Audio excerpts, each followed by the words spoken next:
What's up, YouTube? This is Ultra Rye, and today I want to talk about guest characters in fighting games. And I have this little chart here. It goes over the ugly, the bad, the good, and then I'm going to give some final points at the end. But this obviously isn't everything, right? A lot of this is going to come down to opinion, so this is just my opinion. So if you don't agree with it, that's all right. If you do, then let's go, baby. But the thing about guest characters in fighting games, it isn't anything new. In 1993, King of Fighters had a guest from Art of Fighting, right? Now, back then, a lot of the guest characters were at least from like other fighting games and stuff like that.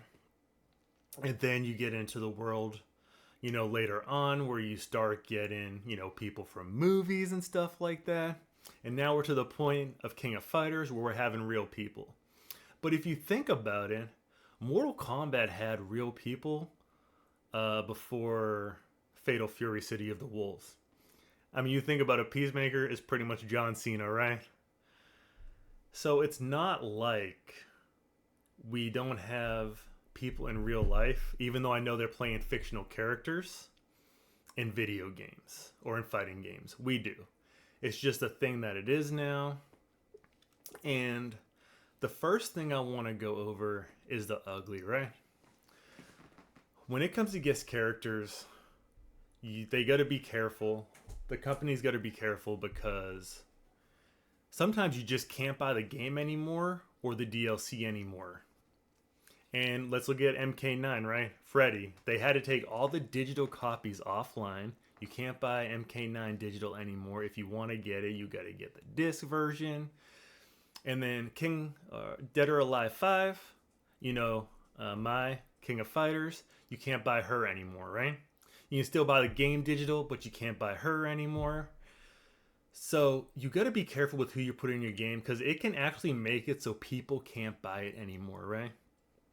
And then let's look at Kratos from MK9, right? He was only available on the PlayStation, so he couldn't be used in tournaments because if you had the game on Xbox, you couldn't lab him. So it made it so a lot of people didn't really play him just because, especially if you were a tournament player, why are you going to waste time on him when you can spend it playing someone that you can actually be able to play in the tournament?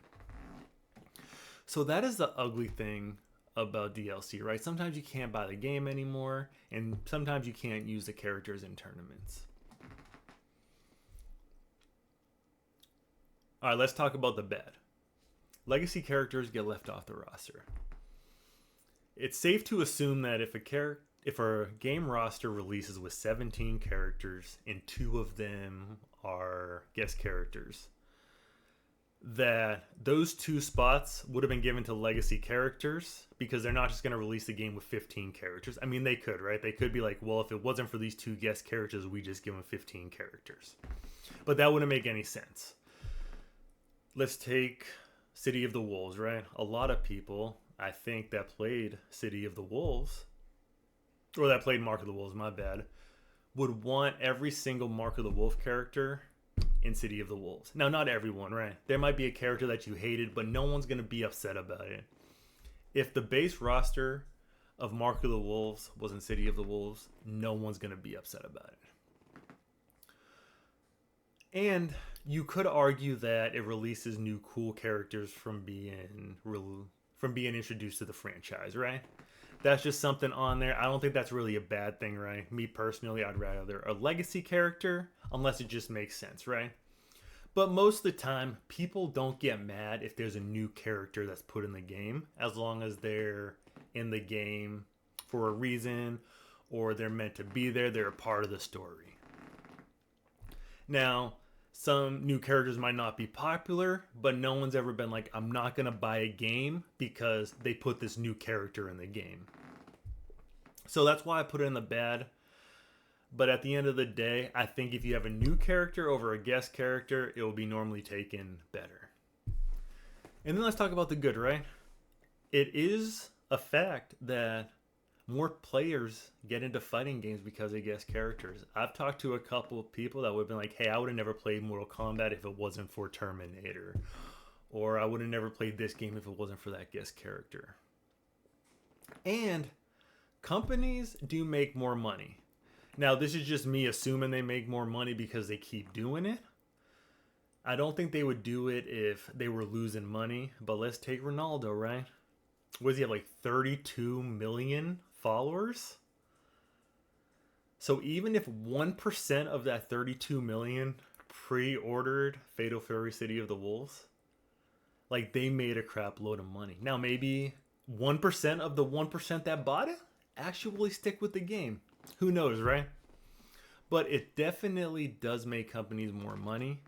And that's a good thing because let's be real, we've waited 25 years pretty much for a new Fatal Fury, or a Mark of the Wolves 2, you should say. And we're getting City of the Wolves. If this game doesn't do good or fails, like who's to say we're going to get another one, right? So, at the end of the day, I think companies kind of have to do it because they're trying to get as much revenue as possible. Now, I understand why it makes people upset, and I'm not necessarily happy with real life people being in City of the Wolves, but it's not going to stop me from buying it or anything like that. So here's my last take, right? Let's say you took guest characters moveset, right? Let's say you take Ronaldo and you introduce him as a new character, but not Ronaldo. He's just a new character to the franchise that has a ball that he kicks around. Are people still this upset at it? You know what I mean? Because it's just a new character. Or are they upset because of the person? Same with the DJ, right? If you took him and just put him as a new character, do you think that people are still upset? I don't know. Maybe they are. But it's just interesting to think like that. Like, are we upset because this specific person is in the game? But if we took their moveset and we put them on just a new character that we introduced, do people still threaten to not buy the game? It's an interesting take, right? So that's my take on it. There's definitely pros and cons. It stinks for people that wanted all of Mark of the Wolves characters in City of the Wolves. But at the end of the day, companies need to do what they think's going to give them the most revenue, because at the end of the day, they're a company. That's why Mortal Kombat always does it. Because you think about it, take Mortal Kombat. There's been, 12? In the past 4 Mortal Kombat games, there's been like 12 or more guest characters.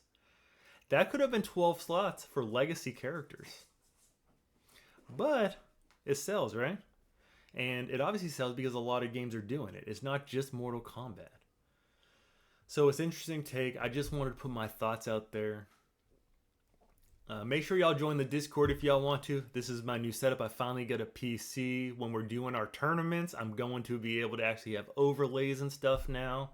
So I got a PC streaming setup, and yeah, just trying to produce better content for y'all. I'm not done with guides, but I do want to do some of these videos because I think they're interesting. I think guest characters are interesting because some people hate them, some people like them, some people that got them into video games and now they hate them. So it's just an interesting topic. But I appreciate y'all. Make sure y'all join the Discord. We have over 700 people in there. We're starting our Mortal Kombat seasonal tournament. I'm going to be releasing a lot of Fatal Fury City of the Wolves guides, just like I did for Mortal Kombat. Guys that are going to help y'all level up your game. I appreciate the support, and y'all have a fantastic day.